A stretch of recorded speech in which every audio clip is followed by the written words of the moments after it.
झारखंड में लगातार मुद्दा की अगर बात करेंगे, सरना बनाम ईसाई, कुर्मी बनाम आदिवासी और कई ऐसे मुद्दा है जो चर्चाएं पे जोर पे है और इन्हीं बातों को लेकर प्रेस वार्ता भी किया जाएगा। और हमारे साथ है ग्लेडसन डुंगडुंग है। दादा, जो आप लोग मुद्दा पे प्रेस वार्ता कर रहे हैं, सबसे पहला मुद्दा है कि आप लोग सरना बनाम ईसाई कर रहे हैं। ये क्या मतलब, क्या लग रहा है, कोई समुदाय भड़काया जा रहा है कि लगातार लड़वाने का काम कर रहा है सरना बनाम ईसाई को? एक्चुअली यह पूरा प्रक्रिया जो चल रहा है उसको आपको जस्ट 3-4 महीना पहले आपको जाना पड़ेगा उसको समझने के लिए। जैसे ही कुर्मी बनाम आदिवासी का मसला हो गया, उसके बाद बहुत क्लियर दिख रहा था कि आदिवासी पूरा का पूरा एक तरफ हो रहे हैं। इससे इसका राजनीतिक फायदा पूर्ण रूप से झारखंड मुक्ति मोर्चा और कांग्रेस को मिलना तय था। इसी से जो है आरएसएस और बीजेपी का जो कैंप है वो घबरा गया। इसीलिए उन्होंने उसी बीच में उनको लगा कि जब ये सरना ईसाई का मुद्दा लाएंगे तभी जो है कि जो मुहिम चल रहा है एक दिशा में उस पर रोक लगेगी। और देखिए मतलब हवा का रुख बदल दिया गया। और मैं बहुत स्पष्ट कह रहा हूँ, युवाओं को कहना चाहता हूँ, झारखंड के हमारे आदिवासियों को कहना चाहता हूँ कि देखिए हमारा पिछला 250 साल का जो आंदोलन है, उस 250 साल का जो संघर्ष और बलिदान का इतिहास है उसको उठा के अब देखिएगा तो वहाँ पर कहीं भी धर्मांतरण, डीलिस्टिंग या आरक्षण ये मुद्दे रहे ही नहीं। हमारे मूल मुद्दे क्या थे? आदिवासी पहचान, स्वायत्ता और हमारी जमीन, इलाका और प्राकृतिक संसाधनों पर मालिकाना हक। सरना कोड बाद में जुड़ा, वो पहचान का हिस्सा है वो एक तरह से। तो ये मुद्दे हैं। अगर अभी देखेंगे मौजूदा वक्त में हमारे मुद्दे क्या है, तो फिर से वही 250 वर्षों से चला आ रहा आदिवासी पहचान, स्वायत्ता का मुद्दा जो पेशा कानून को लागू करने के रूप में आया, फिर जो है धार्मिक पहचान सरना कोड, भाषा, संस्कृति, हमारी जमीन, इलाका, प्राकृतिक संसाधन, हमारा खनिज संपदा पर अधिकार, जल संसाधन पर अधिकार, वन संपदा पर अधिकार, ये तो मूल मुद्दे हैं। ये जो आरक्षण, डीलिस्टिंग या धर्मांतरण का जो मुद्दे लाते हैं, ये मूल रूप से आरएसएस का एजेंडा है। आप अभी का पंचान्या उनका जो मूल जो पत्र है, मुख्य पत्र, उसमें देख लीजिए, बहुत स्पष्ट हो जाएगा। और इसमें डीलिस्टिंग का मुद्दा जो भी व्यक्ति लेके आए वो सिर्फ और सिर्फ अपने निजी राजनीतिक हितों को साधने के लिए लाए।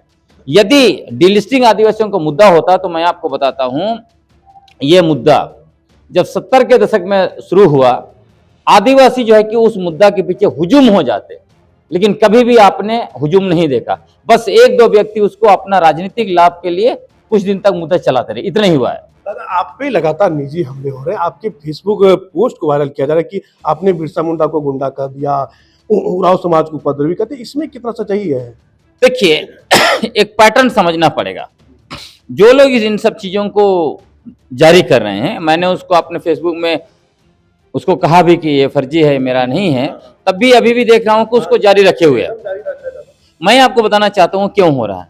वो इसलिए हो रहा है, जब कुर्मी महतो वाला मसला आया था, कुर्मी महतो को शेड्यूल्ड ट्राइब की सूची में सूचीबद्ध कराने के लिए आंदोलन चल रहा था, उन दिनों देखिए सिर्फ गाली गलौज ही चल रहा था आपस में। जब मैं आया, मैंने सारे तथ्यों को, साक्ष्य को, सारे ऐतिहासिक दस्तावेजों को सामने लाया। उसके बाद देखिएगा थोड़ा सा वो बौद्धिकता में आया और जितने भी कुर्मी महतो के बड़े बड़े नेता थे, उनके बौद्धिक अगुवा थे या सामाजिक अगुवा, वो बैकफुट पे चले गए। अपने सारे नैरेटिव जो बना रहे थे ना, क्या क्या नैरेटिव, चाहे वो राढ़ भूमि की हम हैं, है ना, राढ़ के बसिंदा हैं, 65,000 साल पुराने हम हैं, यहाँ के सबसे पुराने बसिंदे, 1931 में प्रिमिटिव ट्राइब की सूची में थे, ये जो नैरेटिव चलाया जा रहा था ना, हाँ बिल्कुल, सारे चीज को ये लोग बोलना भूल गए। क्योंकि मैंने सब कुछ जो है कि दूध का दूध पानी कर दिया, मतलब तथ्यों को सामने लाके। और इसके साथ साथ मैंने जो एक बात को उजागर किया कि ये मूल रूप से ये रेल टेका डहर 6 का जो कार्यक्रम था, ये जेलकेम और आजसू पार्टी का कार्यक्रम था, और इसमें आजसू ने जेलकेम को हुक कर दिया। तो ये सच्चाई को जेलकेम के लोग बर्दाश्त नहीं कर पा रहे हैं। तो वो लोग मेरे नाम से फर्जी पोस्ट या फिर मेरा जो मैसेज है उसको आधा अधूरा बना बना के डाल रहे हैं। ये है ना कि आपका फर्जी तरह से फेसबुक बनाया गया, पेज बनाया गया, उसमें लगातार लिखा जा रहा है। नहीं बनाया गया। ये लोग क्या किया, पहले जो मेरा पोस्ट होता है स्क्रीनशॉट ले लिया, किसी अपने नाम से पोस्ट बना लिया और उसको काट के मेरा वाला हिस्सा उसमें जोड़ के जो है कि रिलीज कर दिया। जो आम आदमी तो क्या सोचे, ऊपर में जब मेरी तस्वीर है, पोस्ट है, तो उनको लगेगा मैंने लिखा है। तो ये सब चीजें जो कि दोनों काम कर रहा है, एक तो जेल कैम का काम कर रहा है जो सोशल उसका मीडिया है। मैं कहता हूं कि जेल कैम आज के समय में यूट्यूबरों का पार्टी बन चुका है ना। और दूसरी तरफ आरएसएस का जो काम, जनजातीय सुरक्षा मंच को मैंने जिस तरह से एक्सपोज किया कि ये जो है इन्होंने सरना झंडा पर हमला किया, इन्होंने जो है कि सरना कोड का पुरजोर विरोध किया, ये जो है कि सरना धर्म को जो है कि सनातन धर्म बताते हैं हम, नहीं मूल रूप से इसको लेके एक्सपोज किया था कि कैसे ये लोग सरना कोड के विरोधी हैं, सरना धर्म के विरोधी हैं, सरना स्थलों के विरोधी हैं, है ना, सरना झंडा का विरोधी और सरना आदिवासी के विरोधी हैं। तो इसको लेके ये काम भी हिला हुआ है। तो इन लोगों ने भी बीच में देखा इंटरव्यू वगैरह में बोल रहे थे ये जॉर्ज सोरोस से पैसा ले रहा है, फलाना ईसाई संस्था का डायरेक्टर, ये सब फालतू फालतू ये लोग भी मतलब दोनों काम मुझे बदनाम करने की कोशिश कर रहा है। इसलिए मैं आज प्रेस कॉन्फ्रेंस कर रहा हूँ ये बताने के लिए कि आप लोग देखिए सच्चाई क्या है। आप दादा स्पष्ट आप कर दी ना कि आपका फेसबुक अकाउंट नहीं है, जिन्होंने क्या वो फर्जी अकाउंट बना रहे हैं। वो है नहीं, मतलब अकाउंट क्या की है, अकाउंट तो मेरा है, उन्होंने स्क्रीनशॉट ले लिया मेरा और उसको काट के और अपना मैसेज को काट के मिला के जो है कि उसको जारी कर दिया ताकि ये लगे कि मेरा वर्तमान अकाउंट है उसी से जारी किया गया है। तो ये सब चीजें फर्जी है। मैं आगे भी कहना चाहता हूं आने वाले समय में भी ये सब होगा। जिस तरह से मैं हर एक चीजों को बौद्धिकता के बल पर आगे लेकर जा रहा हूं, इससे लोग तिलमिलाए हुए हैं मेरे विरोधी। एक तो मुझसे जलते हैं वो लोग हैं, जेलकेम वाले हैं, आरएसएस का कैंप है, तो ये लोग करते रहेंगे मेरे नाम से। इस पर आप लोगों को विश्वास नहीं करना है। जो भी है आप देखिए, मेरा फेसबुक पोस्ट में बहुत चीजें लिखी हुई है, मैं जो व्हाट्सएप वगैरह में डालता हूं, अपना व्हाट्सएप ग्रुप है वही सही है। बाकी जो भी इधर उधर से लोग डाल रहे हैं, आप सिंपल सोचिए, धरती आबा भगवान बिरसा मुंडा मेरे आइकन है, तो आप उसको गुंडा कैसे कर मैं देंगे? उनके बारे में आप सब कुछ गुंडा बोल क्यों सकता कहेंगे? हूं। हाँ, मैं सबसे बोल बड़ी नहीं बात है सकता ना। हूं इस सब का चीजें करना। तो ये सब चीजें जो है कि चूंकि इन्होंने देखा कि इनका जो है कि मुंडाओं के बीच में बहुत ज्यादा गड़पैठ है, और चूंकि हमारा खड़िया मुंडा सब एक ही ग्रुप किया, और एक समय में आप देखिएगा कि डुंगडुंग जो टाइटल होता था, मतलब टोटेम, वो मुंडा टाइटल ही होता था। बाद बाद में फिर ये खड़िया, चूंकि हम लोग एक ही ग्रुप के हैं, एक ही भाषा समूह के हैं, तो उनको लगा कि चलो धरती आबा भगवान बिरसा मुंडा सबसे बड़े आइकन है, यदि ऐसे डाला जाए तो मुंडा लोग जो है कि इनको गाली देंगे, लेकिन वो लोग जानते हैं सच क्या है। इसी तरह जो है कि एक पोस्ट मैंने देखा उरांव समुदाय को लेकर, है ना, बिल्कुल अन सन लेके जो है कि लिखा गया, तो लोग जानते हैं उसमें। मैंने देखा, मुझे बहुत खुशी है आज के समय में मुझे इन सब चीजों को लेकर बहुत जवाब नहीं देना पड़ रहा है कि हमारे बीच मुंडा समुदाय के बहुत सारे जो है कि आदिवासी बुद्धिजीवी लोग, यंग लोग मेरे सपोर्ट में हैं। वो लोग जो लोग मेरे खिलाफ कर रहे हैं, मुझे बदनाम करने की कोशिश कर, उनको मुंहतोड़ जवाब दे रहे हैं। दूसरी तरफ उरांव समुदाय के बहुत सारे बुद्धिजीवी हैं, युवा हैं, बहुत सारे जो हमारा महिलाएं हैं, बहुत सारे बहनें हैं, वो लोग मेरे तरफ से जवाब दे रहे हैं। तो उनको अच्छी तरह से जवाब मिल रहा है, मैं देख रहा हूँ। इवन मैंने देखा आरएसएस कायम से जो कुछ पत्रकार, गैर आदिवासी पत्रकार लोग हैं, वो भी मेरे बारे में अनसन जो है कि लिखने की कोशिश की है, तो उनको भी वहां पे जवाब दिया गया है। दादा लग रहा है ना कि सरना बनाम ईसाई को हवा दिया जा रहा है, दो समुदाय के बीच में लड़ाया जा रहा है। बिल्कुल अभी से हवा नहीं दिया जा रहा है। झारखंड का विगत 25 वर्ष का इतिहास देख लीजिए। ये सरना ईसाई के नाम पर लड़ा के बीजेपी ने जो है कि लगभग 14 साल शासन किया झारखंड में, और इस शासनकाल में क्या किया, आदिवासियों को वनवासी घोषित किया, सरना को सनातन घोषित किया, उसके बाद हमारी जमीन, जंगल, खनिज संपदा को पूंजीपतियों को दिया, लैंड बैंक बनाया, पारंपरिक ग्राम सभाओं का अधिकार छीन के 21 लाख एकड़ जमीन को लैंड बैंक में डाला।